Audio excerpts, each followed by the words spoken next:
many of you heard stories or seen on the news about juvenile cases that were not sentenced to justice? Yes. And in the end, they were sentenced to the death penalty. Mm-hmm. I'm here to let you know that juveniles deserve a second chance. How many of you feel that the death penalty is not the right way to solve the underlying issue? Totally. As many as you do, I will share a short case and will let you decide the verdict. In the case of Wilkins versus Missouri, 16-year-old Heath Wilkins, accompanied by others, stabbed the owner 3 consecutive times, took the money out the cash register, then ran. Even though it ended in such a cruel manner, the state of Missouri Supreme Court upheld the death sentence. In discussion of the death penalty, it has been a topic of discussion, not only in America, but all over the world. Did you know the 10th century AD hanging became a method of unusual punishment in Britain, which was the history of death penalty? While that is a harsh fact, shows reasons why the death penalty should be abolished. According to About.com, execution is a form of punishment that dates back in the first time the colonists arrived in the late 1600s. Would you believe that the death penalty has been around for so long and people may still wonder why? Why do people still approve of it? The death penalty is has been a topic of discussion throughout everyone's minds.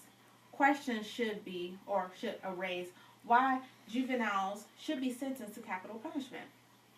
I think otherwise, while some people believe they should be sentenced to capital punishment. How could be a better way to treat these juveniles instead of sentencing them to capital punishment? Once a convicted murderer is executed, there is a 0 chance that he will break out of jail or kill or injure another person, which is basic reasons why people give support or oppose to the death penalty. Knowing that is true, but there is hope. Believing that rehabilitation centers, education, and counselors would help keep juveniles from committing harsh crimes which lead them into capital punishment. History became a method of execution in Britain. Execution is a form of punishment which dates back to the late 1600s, when the first colonists came in. According to Intro to Criminal Justice, because that's a fact class, many believe that there are reasons to keep the death penalty instead of abolishing it, which are retribution because of morals.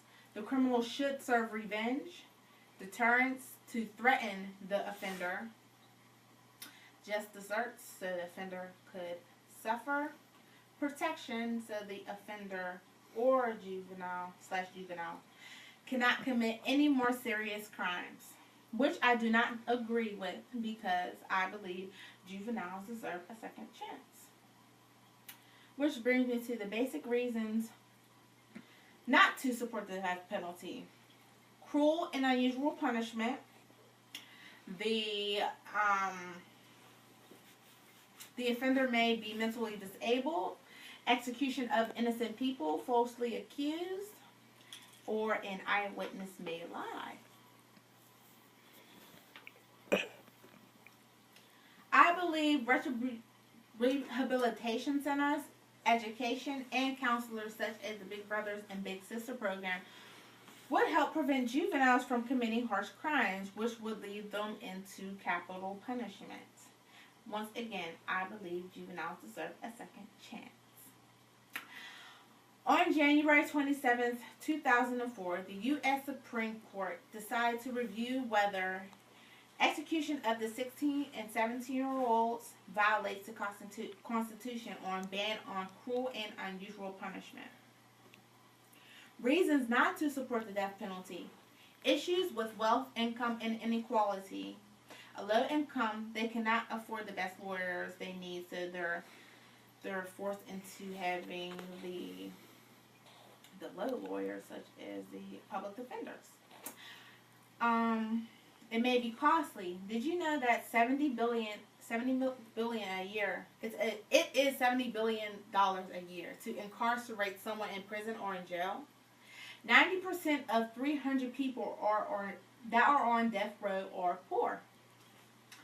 And it's not enough money to hire a good attorney for these poor people. The cost of a good attorney alone is $1,000 plus a day, depending on what type of case you have in the state.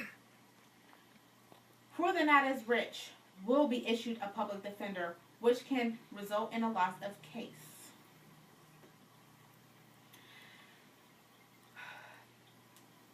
Juveniles being sentenced to capital punishment not only affects the juvenile, but affects the parents as well. It turns family members against each other. It creates a class of good victims and bad victims. Once again, I believe juveniles deserve a second chance. In the past few minutes, I have discussed on why juveniles deserve a second chance. Many of you may be convinced, while some of you may not be.